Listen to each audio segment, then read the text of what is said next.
Syria நாட்டில் Bashar al Azad ஆட்சியை கவிழ்த்து அதிகாரத்தை கைப்பற்றிய கிளர்ச்சியாளர்கள் தனிநபர் சுதந்திரம் பாதுகாக்கப்படும் என்று உறுதியளித்துள்ளனர்.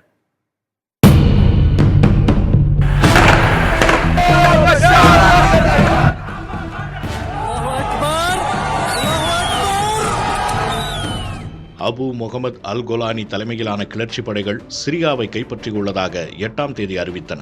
இதன் பிறகு நிலவிய பதற்றம் தணிந்து தலைநகர் டமாஸ்கஸில் அமைதி நிலவுகிறது. ஆட்சியிலிருந்து அசாத் தூக்கி எறியப்பட்டிருந்தாலும் இன்னும் பிரதமர் பதவியில் நீடிக்கும் முகமது காசி ஜலாலி அதிகார மாற்றம் இயல்பாக நடக்க அனைத்து நடவடிக்கைகளும் எடுக்கப்படுவதாக தெரிவித்தார். அதிபர் பஷார் அல் அசாத் தூக்கி எறியப்பட்டதை தொடர்ந்து அண்டை நாடுகளில் தஞ்சம் புகுந்திருந்த பல லட்சம் அகதிகள் மீண்டும் சிரியாவுக்கு திரும்பி வருகிறார்கள். தங்களுக்கு அமைதியான எதிர்காலம் இருப்பதாக நம்பி இவர்கள் நாடு திரும்பிய வண்ணம் இருக்கிறார்கள். அதே நேரம் சிரியா ராணுவத்தைச் சேர்ந்த 4000த்திற்கும் அதிகமானோர் ஈராக்கில் தஞ்சமடைந்துள்ளனர். தங்கள் ஆயுதங்கள், வாகனங்கள் அனைத்தையும் ஒப்படைத்து ஈராக்கில் இவர்கள் தஞ்சமடைந்துள்ளனர். இதனை ஈராக்கில் உள்ள அசாத் படை அதிகாரி ஒருவர் உறுதி செய்துள்ளார். இந்த சூழலை பயன்படுத்தி சிரியாவில் இஸ்ரேல் வான் தாக்குதலை நடத்தியுள்ளது.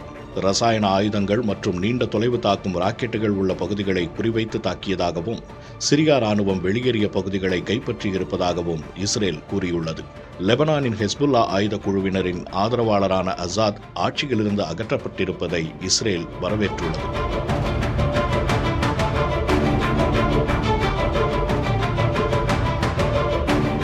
இதற்கிடையே தப்பிச் சென்ற அதிபர் பஷார் அல் அசாதுக்கு அரசியல் தஞ்சம் அளித்துள்ளதாக ரஷ்யா கூறியுள்ளது. அதிபர் புதினின் முடிவுப்படி அசாதுக்கு தஞ்சம் அளித்திருப்பதாக தெரிவிக்கப்பட்டுள்ளது. ஆயினும் அவர் எங்கிருக்கிறார் என்பது தெரிவிக்கப்படவில்லை.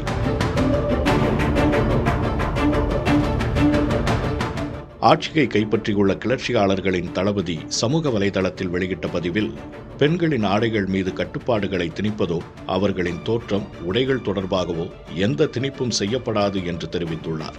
நாகரீக சமூகத்தை கட்டமைக்கும் விதமாக தனிநபர் உரிமைகளும் தனிமனித சுதந்திரமும் உறுதி செய்யப்படும் என்றும் அந்த பதிவில் தெரிவிக்கப்பட்டுள்ளது. 2011 அதிபருக்கு எதிராக உள்நாட்டு போர் நடந்த பகுதிகளில் பெண்கள் தங்கள் முகம் மற்றும் கைகளை மட்டுமே வெளியே தெரியும் வகையில் ஆடை அணிய வேண்டும் என்பது கட்டாயமாக இருந்தது.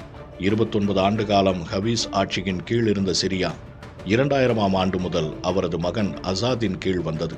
அடக்குமுறைகள், கட்டற்ற ஒடுக்குமுறைகளால் ஆசாதின் ஆட்சிக்கு எதிரான மனநிலை அதிகரித்தது. 2011ஆம் ஆண்டு முதல் ஆட்சிக்கு எதிரான கிளர்ச்சிகள் அதிகரித்த நிலையில் லட்சக்கணக்கானோர் கொல்லப்பட்டனர். இந்நிலையில் கிளர்ச்சியாளர்கள் வசம் சிரியா வந்துள்ளது. அபு முகமது அல் கோலானி அல் கொய்தா ஆதரவாளராக உள்ள நிலையில் இனி சிரியாவின் எதிர்காலம் குறித்த அச்சம் இருந்தாலும் நம்பிக்கையுடன் மக்கள் நாடு திரும்பிக் கொண்டிருக்கிறார்கள்.